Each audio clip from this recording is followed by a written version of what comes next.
بسم الله الرحمن الرحیم. سڵاو و ڕەحمەتی خوای گەورەتان لەبێ خۆشەویستان. سوپاس و ستایش بۆ خوای باڵەدەست سوبحانەهو وتەعالە. سەڵات و سەلام لەسەر دیداری پێغەمبەری پێشەوا صلی الله عليه وسلم. خۆشحاڵ و شادمانم کە لە ئەڵقەی 41 لە بەرنامەی ڕۆشنایی دەگەمەوە خزمەت ئێوەی بەڕێز و خۆشەویست لە خزمەتی جەنابی مامۆستا عەلی باپی زانا و بیرمەنداین. جەنابی مامۆستا یاخوا بەخێر بێی. زۆر سپاس مامۆستا محەممەد، ئێوەش بەخێر بێن. مامۆستا گیان لە تایبەتمەندی گشتەکانی ڕێبازی جەماوەری موسڵمانان دیارە ئەڵقەی ئەم جارەمان لەسەر بنەمایەک دەوەستین، ئەویش بنەمای شوێنکەوتنی پێشینی چاکە. جا سەرەتا بۆ چوونە نێو پرسیارەکان دەپرسم مەبەستمان لە پێشینی چاک چێە و هەروەها ئەو پێشینی چاکە و سەلەفی ساڵح تا کوێ دەڕوا، سنووری هەتا کوێیە؟ الحمد لله رب العالمين وصلوات الله وسلامه وبركاته على جميع الأنبياء والمرسلين، خصوصا سيدهم وإمامهم محمد وآله أجمعين من الصحب والأزواج والقرابة والتابعين لهم بإحسان إلى يوم الدين. بيشيني شاك السلف الصالح بعربي، وشي سلف يعني المتقدم أو كبيش كوتوه. خواهي برقال القرآن دا لسان شوينه وشي سلفي بكار هنا وعفى الله عما سلف. واتخوال لو رابردوا خوش بوه، ومن عاد فينتقم الله منه والله عزيز ذو انتقام. هركسي شي بقرته واتبقرته بورا وشكار كردن لكاتي ذاك إحرام دايا أو أخوة سبحانه وتعالى طولي لي دسينة وخواه زالي خاون طوليه كواتا هروالا مسألة الربا خوريش دادي ساند فرمي عفى الله عما سلف. خواه لو الرابردوا خوش بوه بيشوي الربا حرام بكري، كسيك الربا يخوارد بيه گوناهبار نبوه، وكسيك برلوي لإحرام در راوشكار قدغ بكري الراوشكاري كربي بإحرامه لسري حساب ناكره. كواتا سلف يعني سلف يعني تقدم مضى. أنجا السلف وكوكو ناوبي نقبة وكو فعل سلف يعني مضى تيبري، بلام السلف يعني المتقدمون، يعني المتقدم أويك رابردوا. السلف الصالح يعني بيشيني شاك بشي دا قوتري جاء وشي بيش كوتنو بيشين أمش اشتيش الرجعية كزور كز أو نازاني بوينا جيلي بيش إيما سلفي إيمن وجيلي بيشتر سلفي أوان بون هروع هذا قاتا روزقاري بيغمبر صلى الله عليه وآله وسلم. بنسبة وكو زاراويشي إسلامي كذا قلتري السلف الصالح زوربي زانان لبروشناي أم فرمايشتي بيغمبر دا صلى الله عليه وآله وسلم ضلين أو سيجي لذكرته جيلي بيغمبر هاولاني، جيلي شوين كوتواني هاولان، وجيلي شوين كوتواني شوين كوتوان، يعني جيل النبي وصحابته والتابعين للصحابة وتابعوا التابعين. أويش لم فرمايشتي بيغمبر وريد قرن صلى الله عليه وسلم كذا فرمي خير أمتي قرني ثم الذين يلونهم ثم الذين يلونهم. هروها بصيغيدي كشاتوا خير أمتي خير القرون قرني ثم الذين يلونهم ثم الذين يلونهم. كزانايان زور ليان كولي وتوكم لو كتابو كان خوم دباسم كردوا دلين أجر جيلي ب100 صال دابنين دكاسي 100 صال واتل سياساتي كوشي يا سياساتو دي كوشي أو السياسات هذا برن بلام 100 صال زورة چونکە ممکن 100 صال ناجی بۆیە زۆربەی زانە بە هەفتایان داناوە سێ جاران حەوت 21 واتە لە 210 کۆچی ئەو پێشینی چاک لە ڕووە کاتیەکەیەوە تەواو دەبن. سێ جیلی هاوڵان کە لە خزمەت پێغەمبەردا بوون عەلەیهی سەڵات وسەلام، جیلی شوێنکەوتوانی هاوڵان واتە حەسەن البەسری و سعيد بن المسيب وأواني ديكا، وجيلی شوێنکەوتوانی شوێنکەوتوان تابعو التابعین کە جیلی دوای وان شوێنکەوتوانی شوێنکەوتوان بۆ وێنە ئەبوو حەنیفە و مالیک و ڕەزا و ڕەحمەتی خوان لێبێ ئەوانیش دەگرێتەوە بەڵکو وا پێ دەچێ شافعی و ئەحمەدیش بگرێتەوە. شافعی ڕەحمەتی خوای لێبێ لە 204 کۆچی دوایی کردووە لە 150 لەدایک بووە 150 کۆچی. ئیمام ئەحمەد لە 264 کۆچی دوایی کردووە یا لە 200 لە بگرنگی لە سەدەی سێمدا کۆچی دوایی کردووە کە پما بێ ئەوەندەیە. ئەبوو حەنیفە لە 150 کۆچی وەفاتی کردووە کەواتە ئەو بە پێلێکدانەوە کاتیەکان بێ ئەوانیش لە تابعینیش دەکەوێتە بەرجیلی تابعین و تابعی تابعین. مالیکیش لە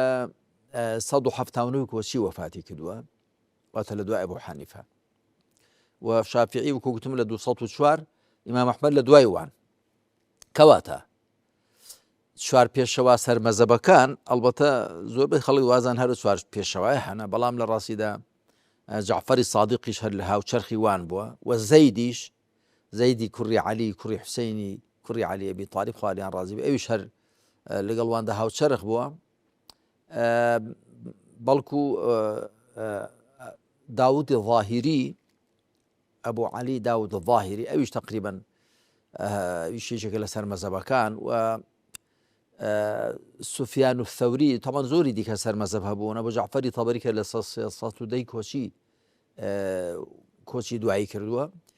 ئەمانە هەمووی دەکەونە ئەو بازنەیە و بەڵاوکو گوتم زانایان لەسەر ئەوەکە لە ڕووی کاتیەوە ئایا سەردەمی پێشینی چاکتا کوێ درێژ دەبێتەوە هەموو ڕێک نەکەوتون بڵێ هەمویان بڵێن وڵا بە 100 ساڵ حسابە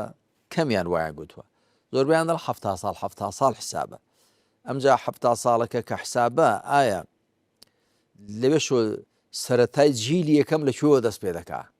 لەو کاتەوە کە پێغەمبەر عەلەیهی سەڵات وسەلام دەستی بە بانگەواز کردووە واتە لە یەکی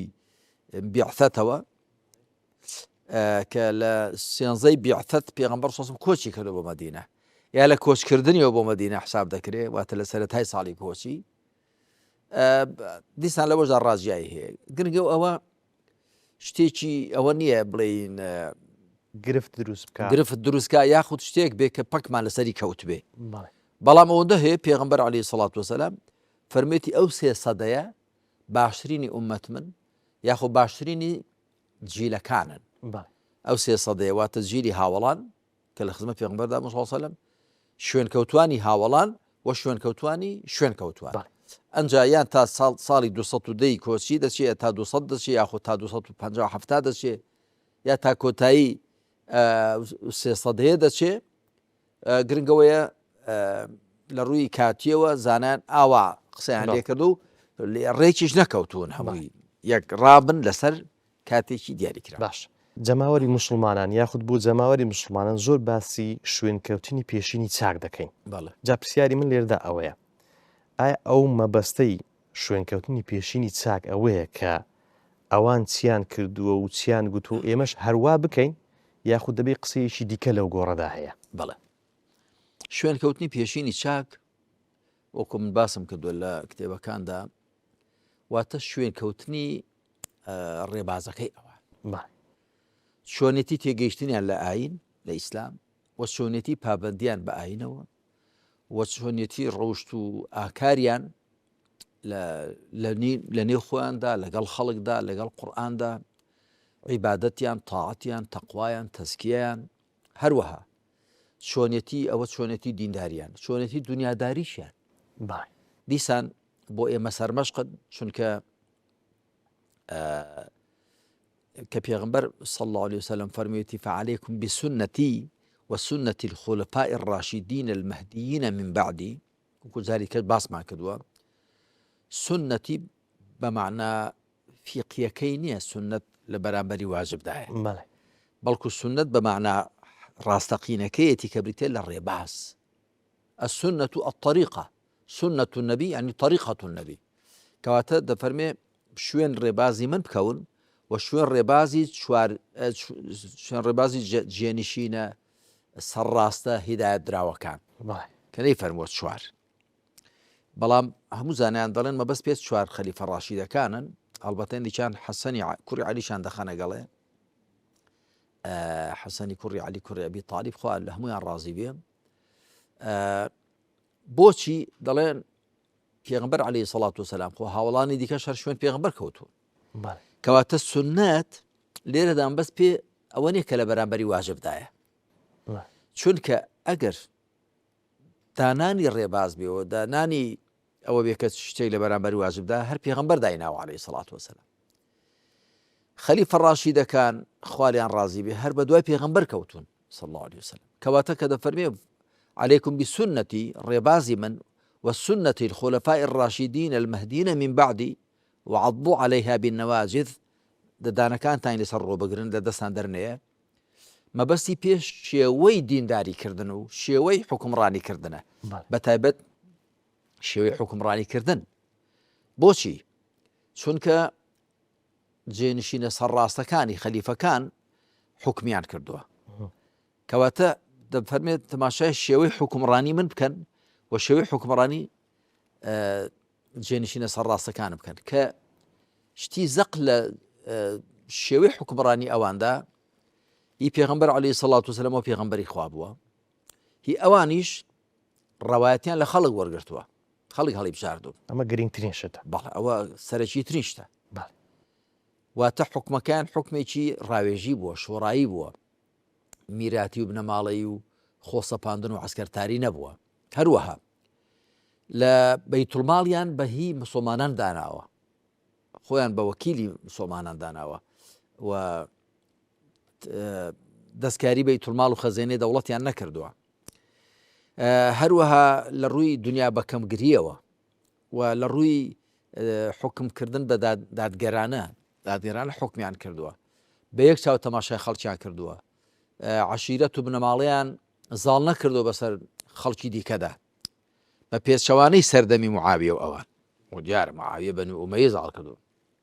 خزم بوو نزیکەکانی خۆی زاڵ کردوون بەسەر خەڵکی دیکەدا و دیارە یانی و شێوەی حکمڕانەکەشی ڕەوایەتی لە خەڵک وەرنەگرت شێوە ڕەوایەتیەکی هەبوو کە حەسەنی کوڕی عەلی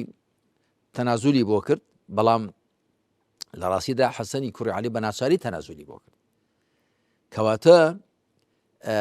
ڕەوایەتەکەشی تەواو نەبووە حکمکردنەکەشی دادگەرانە نەبووە یعنی چه معاویە چه بەنی ئومەیە بەگشتی جگە لە عومەری کوڕی عەبدولعەزیز ڕەحمەتی خوای لێ بێ بۆیە شوێن کەوتنی پێشینی چاک واتە شوێن کەوتنی ڕێبازەکەی ئەوان هەم لە ڕووی تێگەیشتن لە دینەوە کە بە گشتگیری و بە قوڵی لە دین حاڵی بوون و هەم لە ڕووی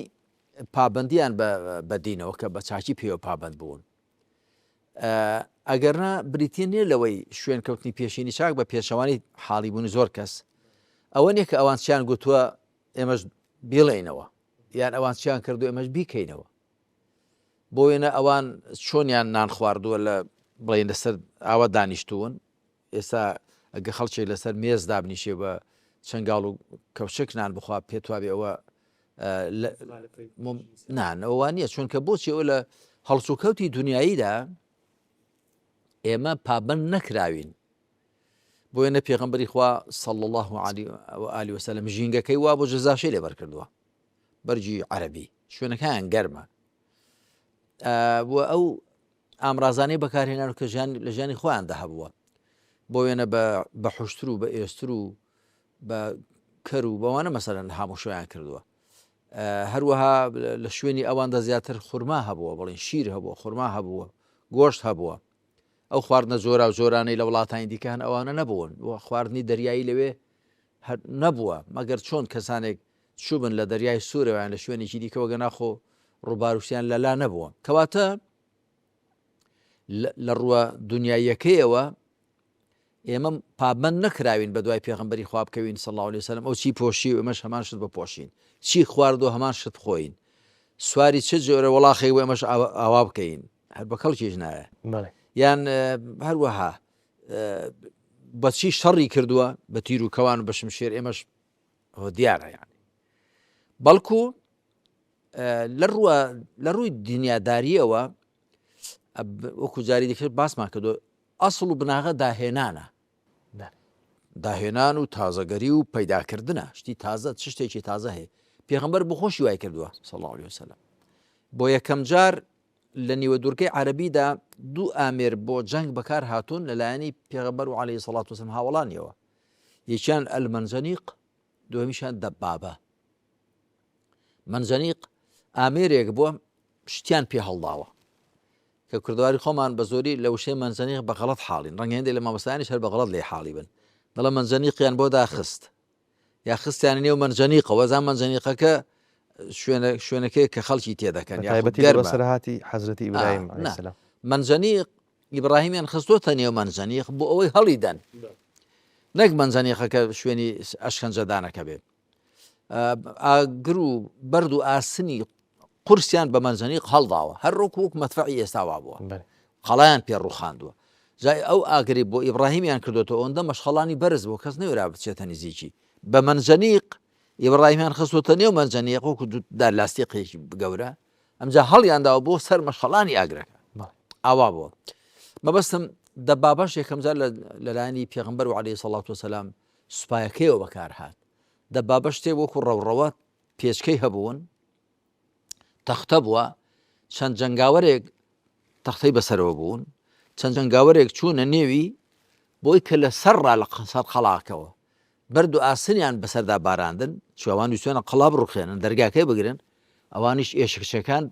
بەرد و ئاسنیان بەسەردا باران، جاری ئاسنی تواوە، جاری بەردی گەورە، ئەکە تەختەی گەورەی بەسەرەوە بێ مەگەر زۆر بەردەکە کە بەریان زۆر گەورە بوو بێ ئەگەر نە پاراستونی. ئەنجا ئەوەش دەبابە بووە، چۆتە بن قەڵایەکەیان بن دەرگاکە ئەوان وردە وردە سەرەکەشیانەوە سەلامەتە وردە وردە خەریکی ڕوحانی قەڵا بوون. ئەم دوو ئامێرە بۆ یەکەم جار لە نیوە دوورگەی عەرەبیدا تاوان هەبوون لە وڵاتی فارسی، ڕۆم و چین و هیند و ئەوانە، بەڵام لە نیوە دوورگەی عەرەبیدا بۆ یەکەم جار پێغەمبەری خوا عەلەیهی سەڵات وسەلام و سوپایەکەی بەکاریان هێنان. هەروەها مەسەلەی خەندەک لێدان، دەڵێ قوڕیشەکان کە هاتن لە شەڕی خەندەق شەڕی ئەحزابدا ئەو نەخشەیان بینی تا سەع لە نیوە دوورگەی عەرەبیدا عادەت نەبوو شتی وا بەکار بێ، ئەو نەخشەیە بەکار بێ، واتە خەندەڕچێک لێ بدرێ بۆی دوژمن نەتوانێت لە پێدەشتەکانە بپەڕێتەوە، کان شتی وا بە نەبووە تا ئێستا. ڕاستی بوو ئەوە پێشنیاری سەلمانی فارسی بوو، گوتی ئێمە لە وڵاتی فارس کە شەڕمان دەبوو لەگەڵ دوژمن ئەو شوێنانەی پێدەشت بوون، دوژمن دەیتوانی بە پێڕۆ لێیانەوە بێ یا بە سواری، ئێمە خەندەکمان لێدەدا، خەندەکێکی وە نەک زەلام تەنێ بە پیادە بەڵکو ئەسپیش نەتوان لێی بپەڕێتەوە. هەتا ئەوە بوو کە لە شەڕی خەندەکدا 3 سوار پەڕینەوە، شوێنێکی بەرتەسێک بووە دیارە، عەمری کوڕی وەد و دووی دیکە ئەویش هەرسێکیان لەو بەرکوژران. مەبەستمەوەیە لە مەسەلەی دنیاداری و ئەوانەدا ئەسڵ داهێنانە، بەڵام لە مەسەلەی دینداریدا بناغە شوێنکەوتنی ڕێبازی پێغەمبەر و عەلەیهی سەڵات وسەلام پێشینی چاکە ئەوان چۆن لە دین تێگەیشتووە، چۆن پێوەپابەند بوون، ئێمەش ئاوا بکەین. ئەمە شوێن معنای ڕاستی شوێنکەوتنی پێشینی چاکە، نەک ئەوان وایان فتووادا ژوا فتووا بدەیەوە، یان ئەوان وایان کردو تۆ ژوا بکەیەوە، چونکە ئەوان بۆ خۆیان تەقلیدی یەکدیان نەکردووە. کەس نەیگوت وەڵا حەسەنی بەسری وای گوتووە ئەمنیش وا دەڵێم، نا ئیمام مالیک بۆ خۆی ئیجتیهادی کردووە، ئەبوو حەنیفە خۆی ئیجتیهادی کردووە، شافعی و ئەحمەد و ئیمامەکانی کە بۆ خۆیان تەماشا قورئان و سونەتیان کردووە، نایان گوت وەڵا کاتی خۆی فلان سەحابی وای گوتووە یان فلان تابعی وای گوتووە مش بۆ ڕێک وا دەڵێنەوە، نا ئەو ڕەنگە ژینگەی ئەو جیابوو بێ، کاتەکەی ئەو بە هەلومەرجەکەی جیابوو بێ. جا لێرە مامۆستا گیان با ئەو پرسیارە بکەم، هاوڵان لەسەر هەموو شتەکان یەکڕا و هاوڕا بوون تا ئێمەش لەسەر هەموو شتێک یەکڕا و هاوڕا بین؟ ئەو شتێک هەر شتێک ئەوان لەسەری هاوڕا بووبن زانایان دەڵێن ئەوە پابەندکەرە بۆ ئومەت، بۆ وێنە هەمویان لەسەر کۆکردنەوەی قورئان هاوڕا بوون، کە من لە شتانی کە هاوڵان لەسەریان هاوڕا بووبن بەس قورئانم پێشک دێ، قورئانم پێشک دێ کە یعنی لەسەری هاوڕا بوون. ئەویش تەمان هیچ کاتێک کۆڕا کۆدەنگ دروست نابێ مەگەر ئەسڵێکە بێ، هیزانیوانە قورئان هاتووە خۆی پەروەردگار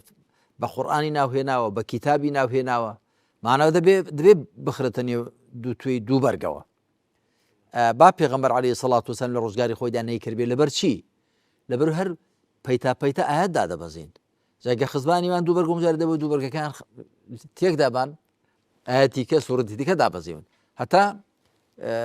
کۆچی دوایی کردو ئەمجار تەواو وحی قەتع بووە. هاوڵان لەسەر کۆکردنەوەی قورئان یەکدەنگ بوون، هەروەها لەسەر دانانی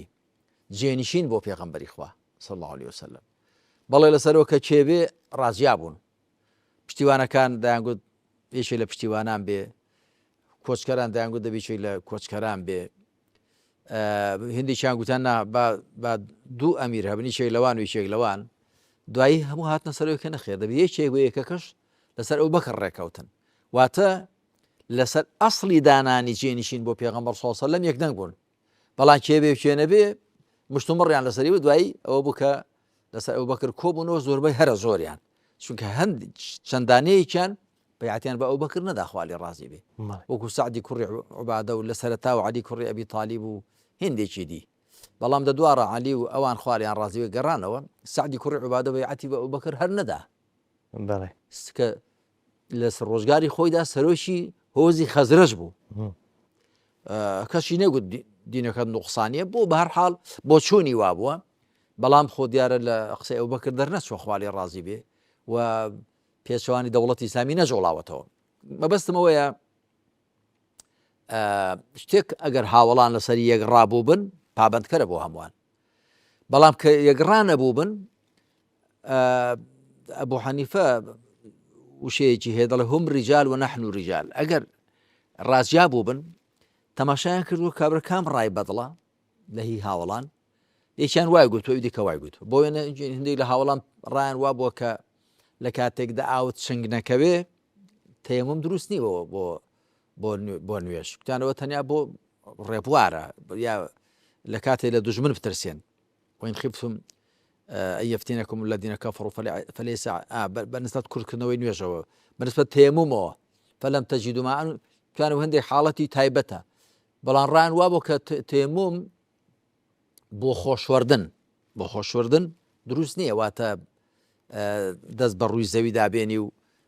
لە جیاتی خۆشوەردن، توانە تەنیا بۆ دەست نوێژە. تان دەڵێن ئەوە لە عەبدوڵای کوڕی مەسعود و لە عومەری کوڕی خەتابیش یێڕدراوەتەوە خوالیان ڕازی بێ، بەڵام ئەوانی کە هەموو یەکدەنگ بوون کە نەخێوانیە. مەبەستەمەوەیە لە شتێکدا کە هاوڵان ڕازیا بوو بن ئەوانی دوایوان بۆیان هەیە هەڵبژاردن بکەن لە نێوانی ڕایەکاندا، بە پێچەوانەی پێشینی ساچیش داناندرێت کە ڕای نەخێر. هەروەها لە دوای وانیشەوە دیسان ڕای کەس بۆ کەس پابندکەر نییە، مادام ڕابێ، مادام بۆ چوون بێ، ئەگە گوتمان قورئان و سونەت وحی بۆ هەمووان پابندکەرە، بەڵام ڕاو بۆ چوون تەنار هی ئەبوو بەکر و عومەریش بێ خوا لێیان ڕازی بێ، مەگەر دوای هاوڵان لەسەر ڕایەکە ڕێککەوت بن دەبێتە کۆدەنجی، ئەگەر ڕایوانیش پابندکەر نییە بۆ خەڵکی دیکە. بۆیە عومەر خوا لێی ڕازی بێ بۆ چوونێکی بووە، ڕاوێژی کردووە، ئەگەر عەقڵیان نەبڕی بێتوانە ئەمە ڕایەمان نییە، چەند جارێک ئەوە بووە، هەتا دوایی بۆ خۆیان مقتەنیع بوون قەنەعەتیان بەوە هاتووە، یا ئەگەر عومەر خوا لێی ڕازی بۆی دەرکەوت بێ کە نەی پێکاوە، ئەگەر نا پابندکەر نەبووە. بەڵێ لە ڕووی ئیدارەدانی وڵاتەوە على المرء المسلم السمع والطاعة فيما أحب أو كره إلا أن يؤمر بمعصية. ئەوە دیارە مرۆڤی مسلمان گوێگرتن و فەرمانبەری لەسەر پێویستە لە شتێکدا کە پێی خۆشە لە شتێک کە پێی ناخۆشە، مادام سەرپێچی نەبێ، ئەگەر سەرپێچی بێ هیچ لا طاعة لمخلوق في معصية الخالق. کەواتە شوێنکەوتنی پێشینی چاک واتە شوێنکەوتنی میتۆد و مەنهەجەکەیان بۆ چۆنیەتی دینداریکردنیان، نەک شوێنکەوتنی یەکیەکی فتواکانیان. بەڵێ جەنابی مامۆستای، لە کتێبی ڕێگەی ساڵحبوون و بەرەوخوا چوون بابەتێک لێوە هێناوە، بە تایبەتی نووسراوە متاڵاکردن و ئاشنابوون بە ژیان و بەسەرهاتی ساڵحان و خواناسان کە ئەمە بەدەرە لە پێشینی چاک، بەڵام مەبەستەکەم ئەوەیە دەفەرمونون ئەوە هۆیەکی دیکەیە کە دەورێکی گەورەیان هەیە لە خوانزیکردنەوەی ئینساندا. جا من لێکی گرێت دەم لەگەڵ بەسەرهاتی پێشینی چاک، چەندە شارەزابوون لە بەسەرهاتی پێشینی چاک یارمەتی ئێمەی بابای موسڵماندا لە ڕۆژگاری ئێستا بۆ نزیکبوونەوە لە خوا سوبحانەهو وتەعالا. لەوێ بە گشتی تاوان باسم کردووە کە خواپەرستان و خواناسان و بۆ خاسوڵحاوان پێویستە بە ژیان و هەڵوێست و ئاکار و ڕەوشتیان ئاشنابین و چاویان لێ بکەین. ئەلبەتە خوا سبحانه وتعالى بە پێغەمبەری خاتەم دەفەرمێ صلی الله عليه وسلم لە سوورەتی الأنعامدا دوای ئەوەی ناوی هەژدە لە پێغەمبەران دێنێ کە تاکە شوێنێکە لە قورئاندا ناوی ئەوەندە پێغەمبەرانە بە دوایەکدا هاتبێ هەژدە لە پێغەمبەران. دوایی دەفەرمێ ئولائیکە الذین هەدى الله فبهداه مقتدی. ئەوانن ئەو پێغەمبەرانە کە خوا ڕاستەڕێی کردوون، ئەتۆش بە دوای ڕێی ڕاستی ئەوان بکەوە. واتە پێغەمبەر صلی الله عليه وسلم پابند کراوە بە دوای ڕەوشت و ئاکاری پێغەمبەرانی پێشخۆی بکەوێ. و پێغەمبەر عەلەیهی سەڵات وسەلام هەوڵی داوە هیچ سیفەتێکی چاک، هیچ ئاکارێکی بەرز و پەسەند لە هیچ پێغەمبەرێکدا نەبێ مەگەر ئەویش ئەوەی هەبێ بەڵکو زیاتریشی هەبێ. بۆ وێنە کە عەزیەت دراوە لەلایەنی هەندێک لە خەڵکی ناحاڵی و کچ و کاڵ یاخود دڵنەخۆشەکان، فەرموویەتی لە صحیح بوخاریدا هاتووە رحم الله أخي موسى لقد أوذي بأكثر من هذا فصبر. خوا بەزەی بە موسای برامدا بێتەوە لەمە زیاتر ئازیەت درا بەڵام خۆراگر بوو، واتە منیش خۆراگەردا بووم. هەروەها دەڵێ پێغەمبەر صلی الله عليه وسلم لە یەکێ لە خزمەکانی تووڕە بوو لە یەکێ لە ئامۆزایەکانی لەبەرو لە مەکە زۆر عەزیەتی دابوو و پیاوێکی نازۆر بوو، بەڵام دوایی کە موسڵمان دەبێ دەڵێ پێغەمبەر صلی الله عليه وسلم زۆر لە خۆم تووڕە کردووە چۆن ئاشتی بکەمەوە. عەباسی مامی پێغەمبەر صلی الله عليه وسلم تەکبیری بۆ دەکا، دەڵێ وەرە تەکبیرێکت بۆ بکەم. پێغەمبەری خوا عەلەیهی سەڵات وسەلام حەز ناکا هیچ کەس سیفەتێکی چاکی هەبێ لەودا نەبێ. برایەکانی یوسف کە یوسفیان زۆر عەزیەتدا، یوسف پێی فەرموون لا تثریب عەلەیکم اليوم یغفر الله لكم. دوای ئەوەی کە گوتیان تالله لقد آثرك الله علينا وإن كنا لخاطئين، سوێن بەخوا خوا تۆ بەسەر ئێمەدا هەڵبژاردی ئێمە هەڵە بووین، ئەویش یەکسەر فەرمووی لا تثریب عەلەیکم اليوم لۆمەتان لێ ناکرێ یغفر الله لكم وهو أرحم الراحمين. وتی جا تۆ بچۆ لە پشتەوە بچۆ بە پێغەمبەر صلی الله عليه وسلم نەتبینێ، دوای یەکسەر بچۆ بەردەمی یەکسەر بڵێ تالله لقد آثرك الله علينا وإن كنا لخاطئين. ئەگە وات گوت ئەو قبول ناکە یوسف سیفەتێکی باشی هەبێ کە لێبوردن لە برایەکانی ئەوی لە تۆ نەبوورێکە ئامۆزایی. دەڵە باش. ئەویش یەکسەر بە پەنامەکی دەچێتە بەردەمی پێغەمبەر صلی الله عليه وسلم ئەو قسێ دەکا تالله لقد آثرك الله علينا وإن كنا لخاطئين. سوێن بەخوا خوا تۆ بەسەر ئێمەدا هەڵبژارد ئێمە هەڵە بووین. پێغەمبەری صلی الله عليه وسلم زەردەخەنەیەکی کرد و فەرمووی لا تثریب عەلەیکم اليوم. دوایی فەرمووی کێ فێری کردی؟ وتی عەباس، عەباسی مامت. مەبەستمەوەی کە پێغەمبەر صلی الله عليه وسلم بە دوای پێشینی چاکی خۆی کەوتووە، بە دوای پێغەمبەران کەوتووە عەلەیهیم الصەڵات وسەلام لە سیفەتە بەرزەکانیاندا چاوی لەوان کردووە، هەر بە نەسی ئایەت پابند کراوە ئولائیکە الذین هەدى الله فبهداه مقتدی قل لا أسألكم عليه أجرا إن هو إلا ذكرى للعالمين لە سوورەتی ئەنعامدا. پێشینی ئێمە جا وەکو گوتم پێشین دیسان وشەیە کە یانی شتێکی ڕێژەیی ماناکەی. ئێستا هەرچی لە پێش ئێمەدا بوون لە زانایان و پێشەوەیان و بۆ خاسوڵحاوان هەمویان پێشینی ئێمە. بەڵام کە دەگوترێت پێشینی چاکەکو زاراوەیەکی شەرعی لەسەری ڕێکەوت زانایان لەسەرەوە ڕێکەوتون کە بە تایبەت ئەو سێ جیلە دەگرێتەوە. باسمان کرد. جا کە مامۆستا محەممەد ئینسان کارتێکراو دەبێ بەشتی بەرجەستەکراو. بۆی خوا سبحانه وتعالى سوورەتی فاتحەدا دوای ئەوەی دەفەرمێ لەسەر زمانی عەبدەکان اهدنا الصراط المستقيم بمان خەسەر ڕێڕاست، یەکسەر دەفەرمێ چی صراط الذين أنعمت عليهم، ڕێی ئەوانەی چاکە لەگەڵ کردوون، ڕێی چاکە لەگەڵ کراوان کە پێغەمبەران و سدیقان و شەهیدان و ساڵحان وەکو لە سوورەتی نیسادا هاتووە. واتە ئەگە دەتەوێت سیراطی مستەقیمی خوا ڕێڕاستی خوا بە بەرجەستەکرایی ببینی تەماشای پێغەمبەران و سدیقان و شەهیدان و ساڵحان بکە، ئەمە بۆ تۆ بەرجەستە دەکا. بۆ وێنە من وێنەیەکت بۆ دێنمەوە. هاوڵان چۆنیان قورئان خوێندووە لە عەبدوڵای کوڕی عومەر خوالی ڕازی بێ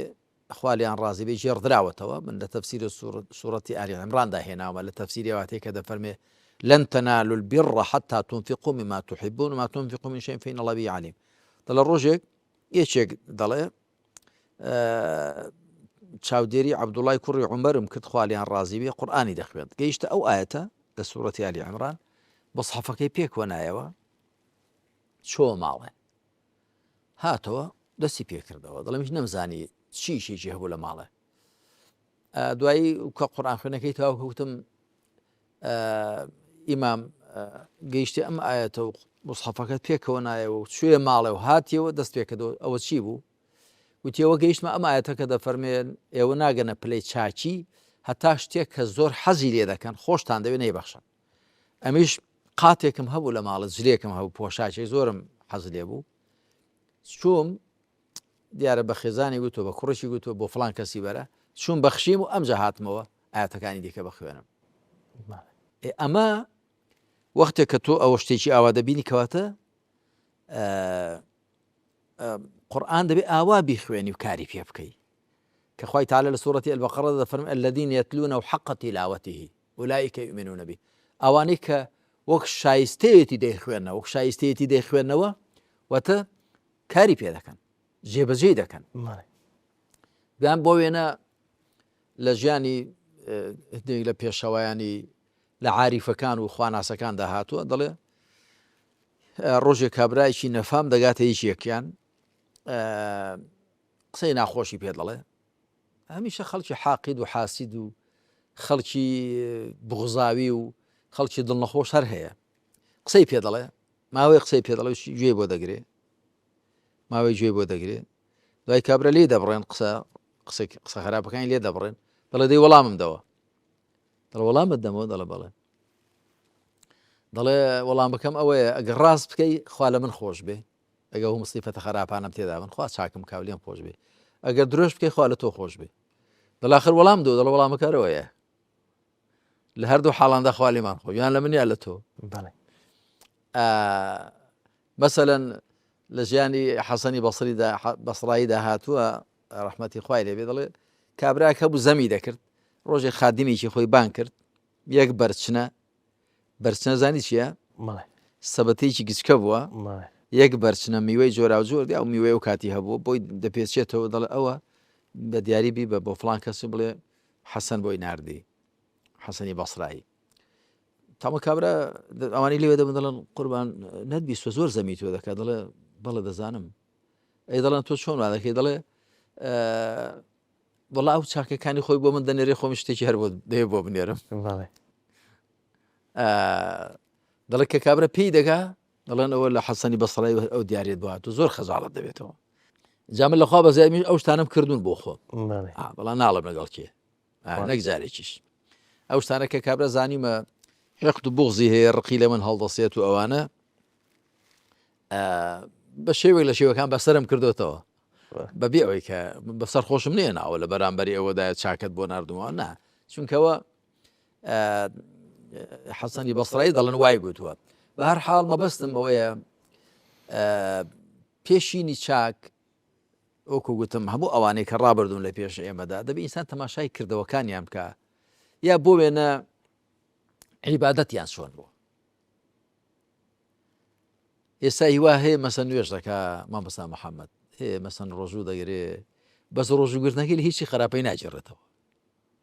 قورئان دەخوێنێ بەڵام پێی کار تێکراو نییە فەرمایشتی پێغەمبەر دەخوێنێتەوە عەلەیهی سەڵات وەسەلام هەر ڕووی زیان دەکا تۆزی هەڵوەسەیان لە بەردەمدا ناکە خۆ ئەو فەرمایشتانە بلیان تێ بکەی پێغەمبەر عەلەیهی سەڵات وەسەلام هەندێشتی فەرمووە بۆ کەسێکی تایبەتی فەرمووە بۆ حاڵەتێکی تایبەتی فەرمووە دەبێت تێ بکەی ئەگەر نەدوایی خەڵک لە پێغەمبەر دەکەوێتە گومان عەلەیهی سەڵات لەبەر بە هەڵە نەقڵکردنی تۆ بۆ فەرمایشتەکەی بۆ وێنە کە من لە چەند مەڵەوەی لە خەرمانی تەمەنیشمدا هێناومە کاتی خۆی بەڵام جار شتانە جێرنەوە باشە کاتی خۆی لە وەردوگای بەسەستێن بووم مامۆستای گوتاری دەدا ئەو کاتە خەڵکی قاچاقچی کاروانچی ئێرانی فەقیر هەبوون تەستیمیان دەکردن بە ناوی پاسدار کە من یەکێکم لەوانە بینی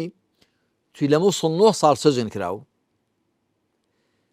بە نەخوێندەواری بە نوێژنەکەری چوومە سجن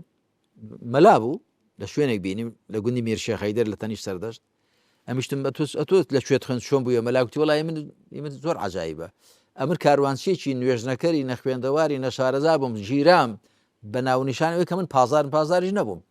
لە مووسڵ کۆمەڵی خەڵکی ساڵحم لێ هەڵکەوتن لە سجنەکەدا فێری پیتەکانیان کردم فێری زمانی عەرەبیان کردم فێری قورئانیان کردم قورئانم هەموو لەبەر کرد فێری قەواعیدی عەرەبیان کردم فێری ئوسوول و فیقه و تەفسیر و هەموو وەڵا بە نەخوێندەواری چوومە سجن بە مەلایەتی هاتمە دەرێ وەڵا ئەوە نیعمەت بە بۆ تۆ مەبەستم ئەوەی لەو سەر و حەدەدا کە خەڵکیان ئاوا دەگرت مامۆستایەک دەیگو کاکە خی تاالە لە بەندەکانی خۆی خۆش دەوێت کابراایك نەوەتنەوە قەتڕی کردو و ویسوێتی تۆ بە بکە حەدیسێکی وا هەیە پێغەمبەر صلی الله علیه و سلم لە بوخاری مسلمی داهات ئەوە حاڵی وا حسابووە لە دڵ خۆمدا وتم ئێستا سەرۆکجاشی وا هەیە دەڵێ جەوڵام تا ساعت 15-16 کەسم کوشتون تا ساعت 12 کاروانچی تەسلیم کردن بە ناونیشانی پازدار و پارم لە بەرامبەر دەوەرگرتوون ماوێتی بۆ نەوەتونەوەی دوای من هەر لەو شوێنە وا بە جومعەیەکی دیکە و تاریان بۆ دامێ گوتم ئەم فەرمایشتە بە کەڵکی ئێرە نایە پێغەمبەر سۆسم بۆ ئێرەی نەفەرمووە ئەوە بۆ کەسێکە خوا ستوێتە دڵی گوناحی زۆر کردوون دەیە بگەڕێتەوە بەڵام شتێک ڕێی لێگرتووە دەڵێ ڕەخکە خوالیم خۆش نابێ گوناحەکانی هێندە زۆرن خوالیم خۆش نابێ ئەوە ناومێد بووە لە بەزەی خوا ئەم فەرمایشتە بۆ کەسێکە ناومێد بووە لە بەزەی خوا بۆی تۆ دەرگای ئومێدی بۆ بکەیەوە بۆ کەسێک نییە گوناحی زۆر کردوون زیاتر هانی لێ گوناحی دیکە بکە بەڵزارە ماوێتی بگەمە ئاستی هەرە بەرز نابێت دەبێ بزانی فەرمایشتەکە لە شوێدا دادەنەی لكل مقام مقال بۆ هەر شوێنێک قسەیەک هەیە هەروەها کابرا هاتوۆتە خزمە پێغەمبەر عەلەیهی سەڵات وسەلام وەکو زۆر جار گوتومە گوتوێتی ئەوسینی ئامۆژگاریم کە دیسانە لە صحیح بوخاری داهات سێ جاران هەر فەرمێتی لا تەغضەب تۆڕە مەبە ئایا ئەمە بە هەموو کەس دێ هەر کەسێ هات بۆ لای تۆ من زۆر کەس مامۆستا وەڵی پێم خۆشە دوو کەلیمەش بێ ئامۆژگاری بکەیت لە جومعە لە شوێنێ دەمگاتی مامۆستا دوو کەلیمە دەکرێت بە هەمان بڵێ تۆڕە مەبە هیوایە دێ بڵێ کاکە جار تۆڕە بە ئەتۆ لەبەرەوە کە تۆڕە نابی و لەسەر مافی خۆت بە دەنگنایی تووشی مەزڵومێتی زۆر بووی خۆی تاالە وەکو چۆن زوڵمی پێ ناخۆشە مەزڵوم بوونیشی پێ ناخۆشە لا تەظلیمونە ولا تظلمون نەزاڵم بن نەمەزڵوم بن مەبەستم ئەوەیە دەبێ بەنسبەت شوێن کەوتنمان بۆ پێشەوایان و ئەوانە بە حەقیقەت وەختێک شتەکانیان بە بەرجەسەکراوی تێدا دەبینین زۆر کار تێکراو دەبین و زۆر باشتر دەتوانین شوێنیان بکەوین و لیان بەهرەمەند بین بەڵام وەکو باسم کرد دەبێت دیقەت بدەین بۆ وێنە فڵان ئیمامە لێ دەجێڕدرێتەوە کە شەوێ نەنووسووە ئایا ئەوە ڕاستە؟ پێغەمبەر عەلەیهی سەڵات وسەلام بۆ خۆی دەفەرمێ ئەنە ئوسەلی و ئەرقد شەو نوێژیش دەکەم و دەشخەوم کەواتە کە نەخەوتووە لە مەنهەجی پێغەمبەر لایداوە عەلەیهی سەڵات وسەلام لەو خاڵەدا لایداوە یاخود ڕەنگە بۆ کاتێکی دیاریکراو بوو بێ وەکو مەشق بەخۆکردنی دەگونجێ ئەوە ئەمما على طول الخط ببردوامي شو نخبي الشيخ خويت على شيء بو صراحة داناوه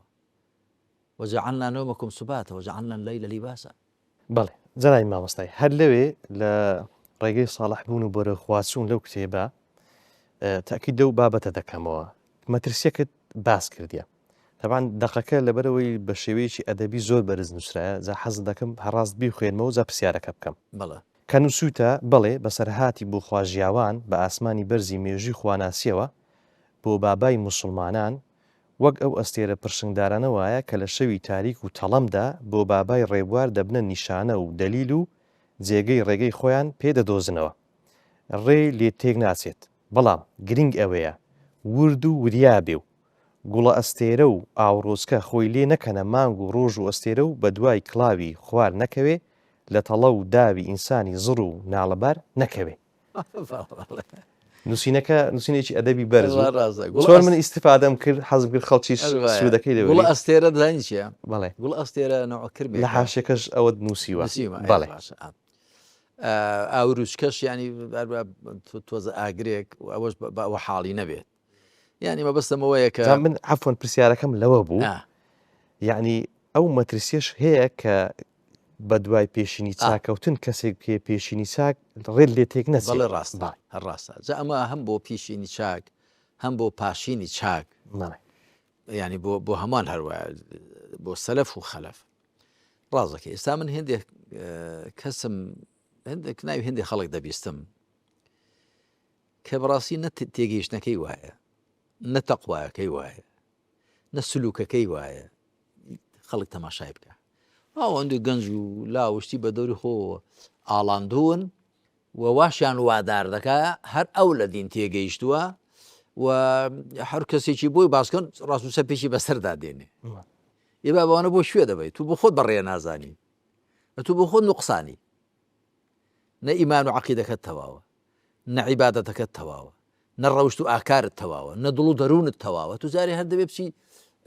ماوەیەکی هەر لەسەر چۆک دابنیشی و لە لای مامۆستایەک تۆ فێر ئەدەب و ڕەوشتی ئەتۆ نە بە زیندوان هەڵدەکەی نە بە بردوان هەڵدەکەی. کەسە لە زمان سەلامەت ناوێت و خەڵکی بۆ کوێ دەوێت بۆ خۆت سەرگەردان و سەر لێ شێواوی. جا ڕاستە دەبێ مرۆڤ وریا بێ فعلاً ئەوانی کە دەیان کاتە سەر مەشق زانیان قسەیەکیان هەیە دەڵێ ئین هذا العلم دین فانظروا ممن تأخذون دینەکم. ئەم زانیاریە زانیاری شەرعی دینە، چاک سەرنجدەن دینەکەتان لە شێ وەردەگرن. پێشینی چاکی ئێمە و زانایانی پێشووی ئێمە پێشەوایەکان دەڵێ هەر ئەوە نەبووە کە کەسێک کە دەرسی لەلا دەخوێن تەنیا زانیاری لێوەربگرن، بەڵکو زۆر ڕەوشت و ئەدەبیان لێوەرگرتووە. خەڵک چۆ بۆ لای شافعی، بۆ لای ئەحمەد، بۆ لای مالیک، دەڵێ هەمووی هەر بۆ نەچوە زانیاری لێوەربگرێ، چۆن ئەدەبی لێ فێرمن، ئەدەب، ڕەوشت، ئەدەب، ئاکار، خواپەرستیەکەی، بۆ خوا سوڵحانی، سەمت و سیمای، یعنی چۆنە هەروە نەبووە بچن هەر زانیاری ڕووتی لێ وەربگرن، ڕەوشت و ئەدەبیشان لەگەڵی وەرگرتووە. جا ڕاستە فعلاً دەبێ ئینسان ورد بێ بۆی بە هەڵە دانەچێ و ڕیشی خۆی لە مست هێندێک کەس نەنێ. من چونکە ئەوەندێک خەڵکم پێشک دێ بەڕاستی کە هەر بۆ خۆیان نوقسانن فەقیرە، ڕەنگە ناویی گەورەی هەبێ بەڵام نوقسانە،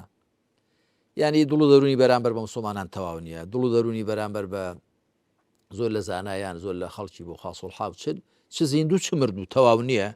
ناویشی زلی لە خۆی ناوە، بە زۆری ئەوانی ناوی گەورە لە خۆ دەنێن. مامۆستا محەممەد بۆم دەرکەوتووە ناوی گەورە لە خۆنان مەسەڵەن کاکە من بەدوای قورئان و سونەت دەکەوم، ئەمن هەرە من پارێزەری ڕێبازی پێشینی چاکم، جا خۆ بێزگە لە مەچی دیکە. ئەوە ئەو حاڵەتە نەفسیە، هەر بۆ خۆی نەخۆشیە، هەرەوە کە تۆ پێت وابێ ئەتۆ وەکیلی خوای لەسەر زەوی، پێت پارێزەری دینی خوای لەسەر زەوی، بوو کاکە تۆ زەحمەت نەبێت لەکوێت هێناوە چێ توی کردو بە وەکیل، هەر ئەو بۆ خۆی نەخۆشیە، ئەو بۆ خۆی گەورەترین نەخۆشی ئەو خۆپەسەندیە، ئەو هەموو لە خۆ ڕازی بوونە، ئەو هەموو لە خۆ ڕابینینە. من خوای پەروەردگار چی دەفەرمێ لە سوورەتی فوسیلەتدا ومن أحسن قولا ممن دعا إلى الله وعمل صالحا وقال إنني من المسلمين. أمن مسلمانانم نەگەمە لە پێشە مسلمانانەوە وأنا من المسلمين. أما لسياقي أواتان دهاتو كذا فرمي إن الذين قالوا ربنا الله ثم استقاموا تتنزل عليهم الملائكة. أوانيك فريشتكان دادا بازنا سريان أمزد الله وأنا من المسلمين. نەک مسلمان هەرم نم جا بێزگە لە من چی دیکە هەیە، بێزگە لە ئێمە چی دیکە هەیە. ئەمە نەفەرم بینیوە جاری وا بۆ لە شوێنێک لە کۆڕێک لە مەجلیسێک ئەوە خەڵک توێتی مامەسا ڕسم بگرین، خۆم بۆ خۆم بەدەری کابرا دەڵێ ڕسم بە ڕەوای دەزانم، بەڵام ئەوە نییە مەجالم هەبێ ڕسم کۆ بکەمەوە ئەوانە، بەڵام باشە کاک فەرمون هیچی لێ خۆی پەناداوە. کاکە جان تۆ بۆ نایە، وەڵام مامۆستا جائیز نییە، جائیز نییە، بەڵام دەی باشە دە تۆ عەقڵی خۆت فراوانتر کە بە قوربان عیلم زیاتر وەربگرە. مامۆستایەکەشت کە دەیگوت جائیز نییە پەشیمان بۆ تۆ لە ڕایەکەی خۆی بە قوربان، وەختی خۆی ئەوش حاڵی بوو کە کاتی خۆی حاڵی نەبووە. جاوە جارێک وێنەمان دەگرت برایەکتی وەڵام مامۆستا جائیز نییە من ڕسم ناگرم، یعنی نایەت ڕسمی بژیرێ، بەڵام من بۆتان دەگرم. مێکتم باش وەڵا ڕسمەکەی بۆ گرتین و ئێستاش ماوە برایە پیاوێکی باشیشە ئینشاڵڵا. ئەویش دوایی گوتم جا کاکە تۆ بۆ چت ڕسم نەگرت؟ آخر مامۆستا ئەوە نییە حەدیسەکە دەفەرمێ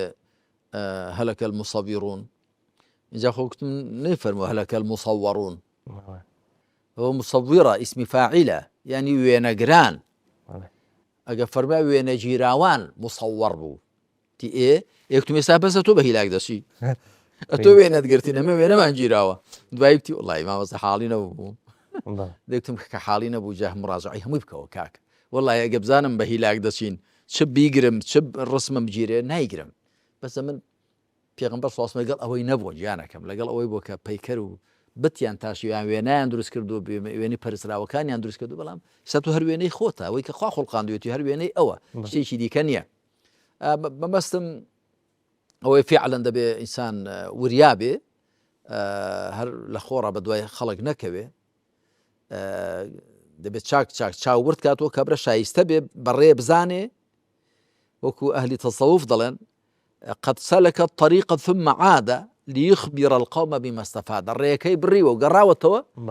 ئەمجا دەتوانێت خەڵکی لەگەڵ خۆی بەرێ باش کاتم کەممایە ئیشارەتم دەدەن کە کات تەواو بوو بەڵام یەک بابەت کە پێم گرنگ بوو بەڕاستی لە کتێب یاخود نامیلکەی کاری ئیسلامی و ڕەوانەوەی چەم تەموژێک لەوێدا باس کردووە کە شوێن پێهەڵگرتنی پێغەمبەر صلی الله علیه وسلم بۆ شوێن پێهەڵگرتنی پێشینی چاک سەلەفی ساڵحمان ڕەحمەتی خۆیان لێبێ خاڵی هاوبەشی نێوان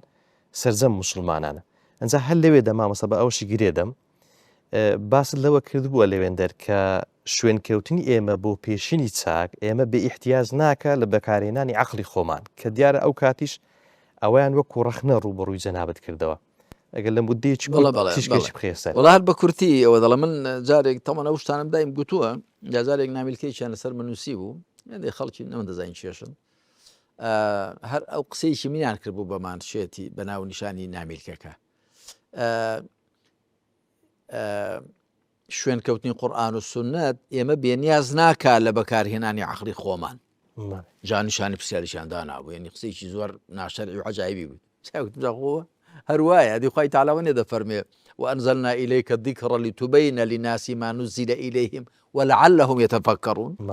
ذیکرمان بۆ لای تۆ دابەزاند و تاکو ئەوەی بۆ خەڵک نێردراوەتە خوار بۆیان ڕوون بکەیە واتە چۆنێتی کارپێکردنی و بۆی خۆشیان بیر بکەنەوە ئەجا گوتمەدی خۆی پەروەردگار دینی بۆ عاقڵان ناردووە لقومی یعقیلون خۆ بۆ بێعاقڵانی ناردووە